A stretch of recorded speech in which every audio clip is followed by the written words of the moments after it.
India Pakistan کا border تقریباً 3,323 kilometre لمبا ہے، لیکن یہ دنیا کا سب سے بڑا فینسڈ یا والڈ بارڈر نہیں ہے۔ یہاں صرف 2064 یعنی کہ 64 کلومیٹر پر ہی مضبوط فزیکل فینس لگی ہوئی ہے۔ باقی جگہوں پر بڑے بڑے پہاڑ، دلدل اور دریا ہونے کی وجہ سے وہاں پہ فینس لگانا ممکن نہیں ہے، اس لیے آرمی خود ان پوائنٹس کو مانیٹر اور کنٹرول کرتی ہے تاکہ کوئی انلیگل موومنٹ نہ ہو۔ لیکن یہ ہمارا ٹاپک نہیں ہے، ہم بات کر رہے ہیں دنیا کی سب سے بڑی بارڈر فینس کی، یعنی کہ جنگلے کی دیوار، جو نہ تو کسی دو کنٹریز کے درمیان ہے نہ ہی انسانوں کے درمیان، بلکہ یہ ایک 5,600 کلومیٹر لمبی جنگلے کی فینس ہے جو کہ سب سے دور دراز علاقوں میں لگائی گئی ہے، جہاں مشکل سے ہی کوئی انسان پہنچتا ہے۔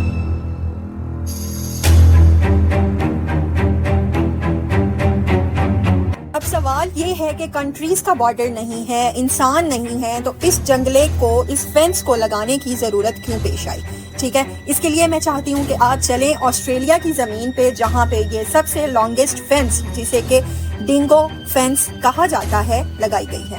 اب آپ سوچ رہے ہوں گے کہ ڈینگو کیا چیز ہے؟ ڈینگو آسٹریلیا کا ایک وائلڈ ڈاگ ہے جو کہ ریگستانی اور ہلکے جنگلی علاقوں میں رہتا ہے۔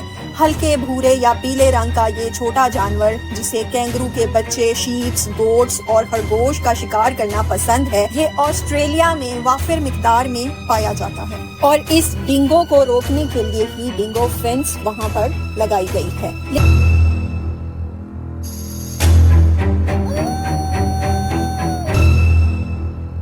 لیکن ڈینگو کو روکنا کیوں ضروری تھا اور یہ فینس بنانا کیوں ضروری تھا؟ اس کے لیے آسٹریلیا کی ہسٹری میں جانا ضروری ہے۔ سال تھا 1606 اور آسٹریلیا میں کوئی 50,000 سال سے ایب اوریجنل لوگ رہتے آ رہے تھے۔ یہ میری ٹائم ساؤتھ ایسٹ ایشیا سے آ کر آسٹریلیا میں آباد ہوئے، اور ان کا پوری دنیا سے کوئی رابطہ نہیں تھا جب تک کہ 1606 میں ولیم جینسون وہاں نہیں پہنچا۔ ولیم ایک ڈچ ایکسپلورر اور ڈچ ایسٹ انڈیا کمپنی کا کیپٹن تھا، جسے یہ ذمہ داری دی گئی تھی کہ وہ اکنامیکل اپرچونٹیز اور تجارت کے موقع دیکھنے کے لیے نیو گینی کے ارد گرد کے سارے علاقے کو ایکسپلور کرے، تاکہ شاید ہم نیو کنٹریز کے ساتھ ٹریڈ کر پائیں۔ اس time Google map, satellite system ایسا کچھ بھی نہیں ہوتا تھا، اور لوگ جہازوں پر سمندروں میں ایکسپلور کرنے کے لیے نکلتے تھے کہ ہمیں کوئی نیا جزیرہ یا نیا علاقہ نظر آ جائے جہاں پہ ہم نئے لوگوں کے ساتھ تجارت کر سکیں، ان سے میل ملاپ کر سکیں اور وہاں جا کے آباد ہو سکیں۔ جیسے آج کی دنیا میں لوگ مارس پہ جانے کے لیے اور دوسری دنیاؤں کو تلاش کرنے کی کوشش کر رہے ہیں، اس ٹائم پہ یہ بالکل ایسا ہی تھا کہ لوگ دور دراز کے جزیروں کو تلاش کرنے کے لیے نکلتے تھے۔ اچھا، ہم بات کر رہے تھے ولیم کی۔ ہسٹورینز کے مطابق وہ اپنے جہاز کے مسٹ ہیڈ پہ کھڑے تھے، اور یہ شپ کا سب سے اونچا پوائنٹ ہوتا ہے جہاں پہ آپ کھڑے ہو کے دور دراز علاقوں کو دیکھ سکتے ہیں۔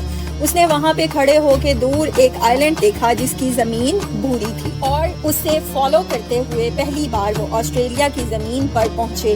یہ یورپینز کی پہلی آسٹریلیا کی زمین پہ ریکارڈڈ لینڈ فال تھی۔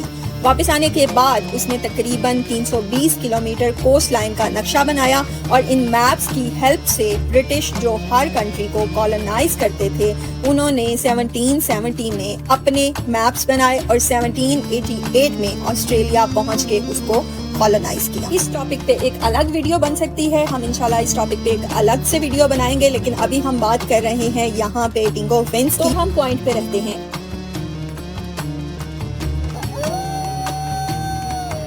1800s میں UK، جرمنی اور باقی یورپی کنٹریز سے ہزاروں کسان یعنی فارمرز آسٹریلیا پہنچے، اور انہوں نے دیکھا آسٹریلیا میں زمین یورپ کی نسبت بہت بڑی ہے، جہاں پہ شیپس کھلی ہوا میں آرام سے چڑھ سکتی تھی، اور میڈیٹرینین جیسے کلائمیٹ اور اچھی ڈرینیج والی مٹی ان کے لیے بے مثال ثابت ہوئی۔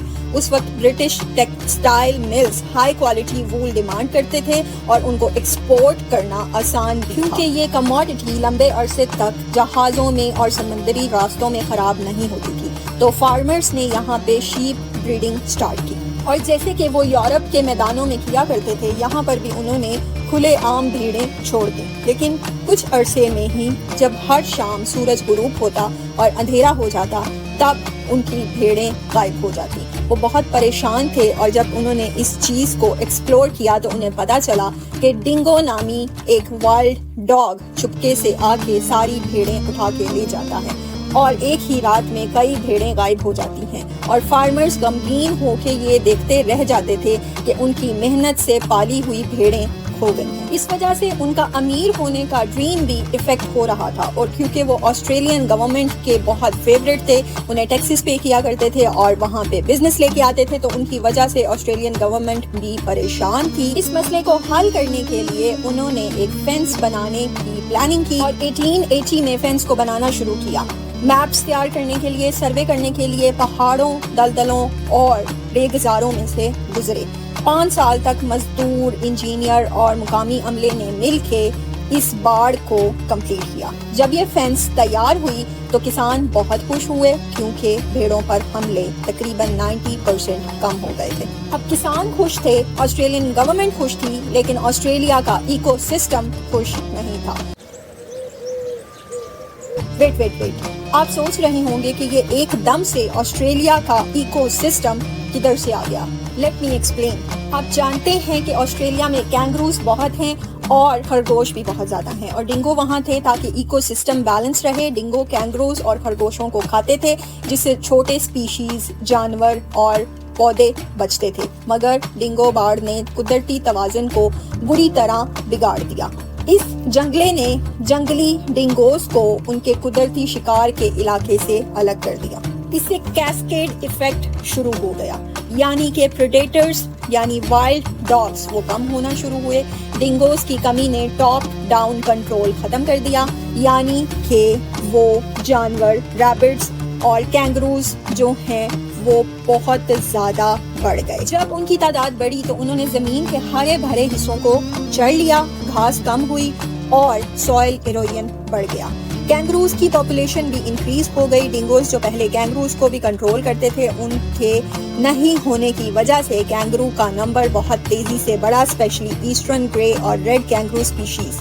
اب گریزنگ پریشر ڈبل ہو گیا، بھیڑ بھی چر رہی تھیں، کینگرو بھی چر رہا تھا اور ویجیٹیشن پر دوہرا بوجھ آ گیا۔ وہاں پہ ویجیٹیشن ختم ہوئی اور واٹر ہولز بڑھ گئے۔ اس کی وجہ سے سوئل ایروژن ہوئی اور بایو ڈائیورسٹی میں بگاڑ پیدا ہوا، اور اس کی وجہ سے وہاں پہ آگ لگنے کی تعداد بڑھنا شروع ہوئی، کیونکہ جب ویجیٹیشن کم ہو جاتی ہے تو زمین پہ سوکھا گھاس اور ڈیڈ بایو میس جمع ہوتا ہے، جو آسانی سے جلنے والا فیول بن جاتا ہے۔ اس سے بش فائرز کی فریکوینسی اور انٹینسٹی دونوں بڑھ جاتی ہیں، کیونکہ اوور گریزنگ کے بعد بچنے والا پلانٹ مٹیریل بارش اور دھوپ سے سوکھتا اور آگ لگانے کے لیے زیادہ ولنریبل ہو جاتا تھا۔ اس لیے ہر سال آسٹریلیا میں آگ لگتی ہے۔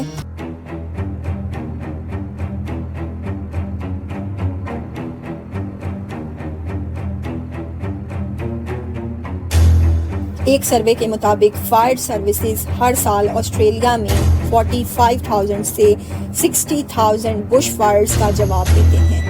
یہ وہ آگ جو کہ الگ الگ حصوں میں لگتی ہے، اور اس کی وجہ سے نہ صرف انسانوں کی جان جا سکتی ہے بلکہ وہاں پہ پراپرٹی کو بھی اچھا خاصا ڈیمیج ہوتا ہے۔ یہ بہت ہی الارمنگ سچویشن ہے۔ ایک ایکسپرٹ کے مطابق آسٹریلیا کے پاس اپنے ایکو سسٹم کو بحال کرنے کے لیے صرف 6 سال بچے ہیں۔ ایکسپرٹس یہ کہتے ہیں کہ حکومت کو اپنی کوششیں تیز کرنی چاہیے اور ہماری زمین کی اور ایکو سسٹم کی بحالی میں انویسٹ کرنا چاہیے، تاکہ بایو ڈائیورسٹی کا زوال اور تباہی کن موسمی تبدیلی روکی جا سکے۔ دیکھیں یہ زمین ہمارے پاس کتنی بڑی نعمت ہے، لیکن انسان نے اپنی ترقی کے لیے ماحول کو بہت نقصان پہنچایا ہے۔ مثال کے طور پہ شیپ انڈسٹری ہر سال $4.9 بلین کا بزنس کرتی ہے، اس لیے ہم نے اس کی ماحولیاتی اثرات پہ توجہ نہیں دی۔